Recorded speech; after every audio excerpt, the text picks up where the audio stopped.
श्री शिवाय नमस्तुभ्यम। पाप मोचनी एकादशी। बहुत कन्फ्यूजन हो रहा है कि 25 मार्च को है कि 26 मार्च को है। तो पाप मोचनी एकादशी, देखिए हमेशा एकादशी उदय काल तिथि की मान्य होती है। जी हाँ, तो इस समय जो एकादशी तिथि शुरुआत होने जा रही है वो शुरुआत होगी सुबह 5:05 से शुरुआत हो जाएगी।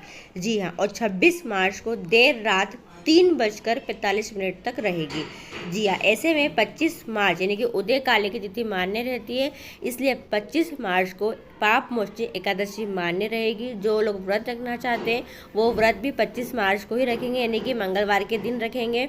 जी हाँ, देखिए वैसे तो एकादशी दोनों दिन है, 25 को भी और 26 को है, पर कुछ लोग उदय काल की ही मानते हैं, तो उदय काल के अनुसार 25 मार्च को पाप मोचनी एकादशी मान्य रहेगी। तो चलिए वीडियो शुरुआत करते हैं। स्वागत है मोदी ऑफिशियल चैनल पर।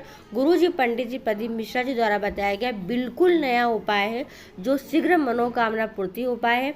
जी हाँ, गुरुजी ने कहा है जीवन में बहुत कष्ट है, दुख है, परेशानी है, तकलीफ है, विपत्ति है और वो समाप्त होने का नाम नहीं ले रही है।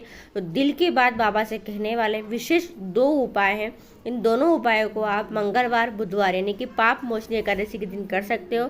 साथ में इन उपायों को आप किसी अन्य तिथि पर भी कर सकते हो। चलिए वीडियो शुरुआत करते हैं। पहला उपाय गुरुजी ने कहा है अपने दिल की बात बाबा से कहना है। गुरुजी ने कहा है दिल की बात केवल 2 ही व्यक्ति से कहना चाहिए और उनके पीछे पड़ जाना चाहिए। जी हाँ, पहला स्वयं से। जी हाँ, अगर स्वयं के पीछे पड़ गए कि मेरे को ये कार्य करना है तो निश्चित मानिएगा वो कार्य आपका होगा ही होगा। साथ में दूसरा गुरुजी ने कहा है महादेव के पीछे पड़ जाओ, यानी कि अपने पिता के पीछे पड़ जाओ। पीछे ऐसे पढ़ो कि आप बाबा को मानना ही पड़ेगी आपकी बात, और आपकी वह मनोकामना बाबा पूरी करेंगे ही करेंगे।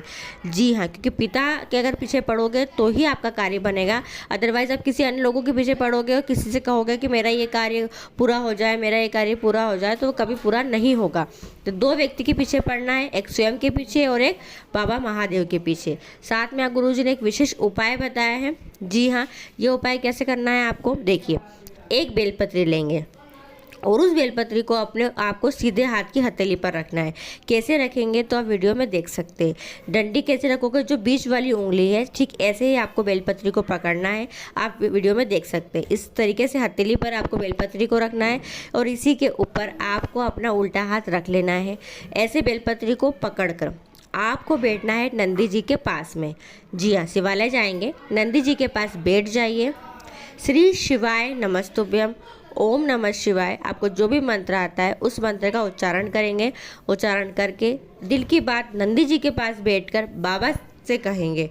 जी हाँ, फिर उस बेलपत्री को महादेव के शिवलिंग पर समर्पित कर दीजिए। बेलपत्री समर्पित करते समय बेलपत्री को पकड़ने का भी तरीका होता है। हाँ जी, ऐसा नहीं कि बेलपत्री ऐसी कैसी पकड़ ली आपने चढ़ा दी, नहीं।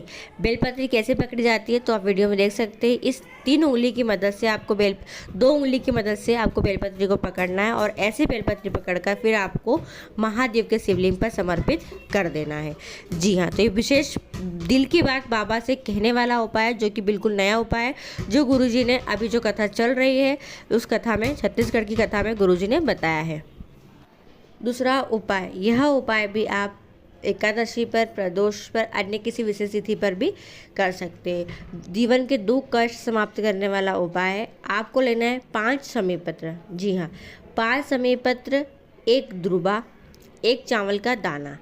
ये चावल के दाने को आपको हल्दी या केसर या अष्टगंध से पीला कर लेना है। जो आपके पास आसानी से मिल जाए, हल्दी मिल जाए तो हल्दी से पीला कर लो, अष्टगंध मिल जाए तो अष्टगंध से पीला कर लो, या फिर आपको केसर मिल जाए तो केसर भी पीली होती है तो केसर से भी उस चावल के दाने को आप पीला कर सकते हो। कितना अक्षत लेना है? मात्र 1 अक्षत का दाना।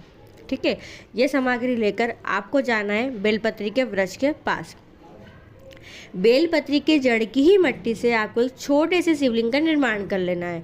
जी, अगर मान लो अगर किसी बेलपत्री के वृक्ष के पास आप गए हो और वहाँ मिट्टी नहीं है तो आप अपने घर से भी थोड़ी मिट्टी लेकर जा सकते हैं और उस मिट्टी की मदद एक शिवलिंग का निर्माण कर लेना है और उसी शिवलिंग के ऊपर आपको 5 समीपत्र, 1 द्रुबा और 1 अक्षत के दाने को समर्पित कर देना है। जी हाँ, दीपक प्रज्वलित कीजिए, हाथ जोड़कर बाबा से प्रार्थना कीजिए, अपने दिल की बात बाबा से कहिए। कुछ क्षण बाद जब दीपक ठंडा हो जाएगा तब आपको उस शिवलिंग का विसर्जन उसी पेड़ के नीचे कर देना है। ये विशेष जीवन के दुख कष्ट तकलीफ दूर करने वाला उपाय है। जी हाँ, शीघ्र मनोकामना पूर्ति उपाय है, करके देखिएगा, आपकी मनोकामना बहुत जल्दी पूरी होगी। गुरुजी ने कहा है मात्र 15 दिन लगते हैं और वो विपत्ति से, उस समस्या से आप बाहर निकल जाते हैं और वह मनोकामना आपकी पूरी हो जाती है। हाँ जी, 30 मार्च से नवरात्र शुरुआत हो जाएंगे, यानी रविवार के दिन गुड़ी पड़वा है, साल का नया वर्ष शुरुआत हो जाएगा। और इस बार जो नवमी तिथि आएगी, श्री राम नवमी, राम जी का प्रकट उत्सव जो आएगा वो आएगा 6 अप्रैल का। यानी कि इस बार जो नवरात्रि है वो घटते नवरात्रि है, एक तिथि साथ में आई है, यानी कि जो 2 अप्रैल आएगा, चतुर्थी और पंचमी दोनों एक साथ भेली आई हुई है, जो कि बुधवार की है 2 अप्रैल की। इसके चलते नवरात्रि जो है वो 8 दिन के रहेंगे, एक दिन घटते हैं। तो इस प्रकार चैत्र शुरुआत होने जा रहे हैं, नए साल का नया वर्ष शुरुआत होने जा रहा है, तो घट की स्थापना अवश्य कीजिएगा। तो यह विशेष जानकारी और उपाय है जो आप एकादशी पर कर सकते हैं। वीडियो पसंद आती है, आपके लिए उपयोगी रहती है, तो वीडियो को और लोगों तक जरूर शेयर कीजिएगा। श्री शिवाय नमस्तुभ्यम, हर हर महादेव।